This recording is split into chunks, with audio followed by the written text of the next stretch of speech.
चारों तरफ कोरोना की वजह से सब लोग बड़े निराश हैं और इस माहौल में एक छोटी सी आशा की किरण दिखाई दे रही है।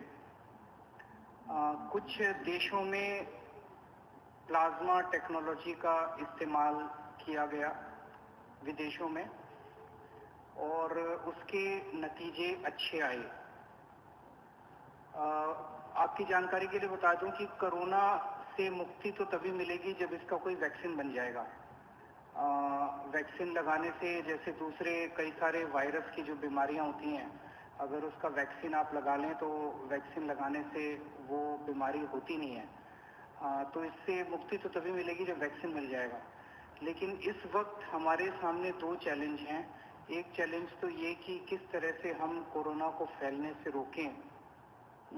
उसके लिए हम ये सब कर रहे हैं, लॉकडाउन कर रहे हैं, सोशल डिस्टेंसिंग कर रहे हैं, क्योंकि ये एक दूसरे से फैलता है, ताकि इसको फैलने से रोका जाए। दूसरा सबसे बड़ा चैलेंज है कि अगर किसी को कोरोना हो जाए तो वो सब लोग चाहते हैं कि ये वो व्यक्ति अस्पताल से ठीक होकर अपने घर वापस चला जाए, उसकी मौत ना हो। और ये देखा गया कि अगर उसमें कोई और बीमारी हो, जैसे डायबिटीज़ है, हार्ट प्रॉब्लम है, सांस की कोई बीमारी है, कैंसर की बीमारी है, तो फिर उसके जीवन के ऊपर संकट आ जाता है और अक्सर कई केसेस में उनकी मौत हो जाती है। ऐसे केसेस में जो सीरियस पेशेंट्स होते हैं, उसमें अगर प्लाज्मा टेक्नोलॉजी का इस्तेमाल किया जाए तो उनके देखने में आया है कि उनके बचने के चांसेस बढ़ जाते हैं। ऐसा कुछ देशों में देखने को मिला। दिल्ली के हमारे कुछ डॉक्टर्स ने इसके ऊपर काफ़ी अध्ययन किया और इसका ट्रायल करने के लिए तैयारी शुरू की है।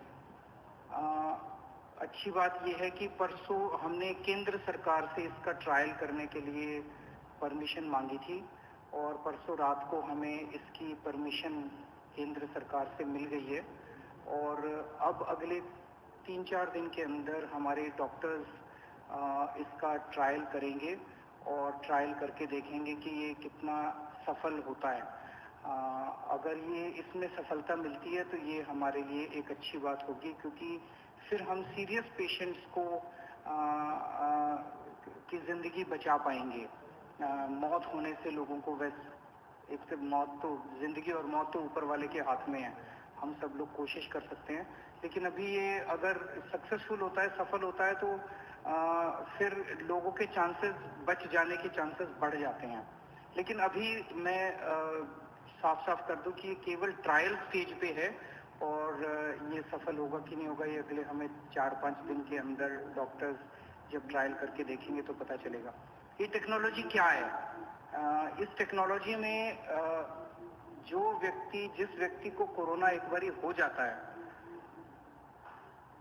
वो जब ठीक होता है तो उसके शरीर में, उसके खून में एंटीबॉडीज डेवलप हो जाते हैं। ये एंटीबॉडीज उसको ठीक होने में मदद करते हैं। तो ऐसा व्यक्ति जो कोरोना से ठीक हो गया, उससे वो अपना रक्तदान करता है। उससे जैसे हम ब्लड डोनेशन करते हैं, ऐसे ही ठीक हुए कोरोना के व्यक्ति से रक्त लिया जाता है। 1 बोतल खून देता है वो, और उसमें से, उसके खून में से प्लाज्मा निकाला जाता है और वो प्लाज्मा को एनरिच किया जाता है और उस एनरिच्ड प्लाज्मा को किसी दूसरे पेशेंट में इंजेक्ट कर दिया जाता है। उसके दूसरे पेशेंट में जो भी बीमार है उसमें डाल दिया जाता है। तो उसके नए पेशेंट में वो प्लाज्मा के एंटीबॉडीज चले जाते हैं और उसके अंदर ठीक होने वाले एंटीबॉडीज डेवलप हो जाते हैं। तो इस तरह से ये टेक्नोलॉजी काम करती है।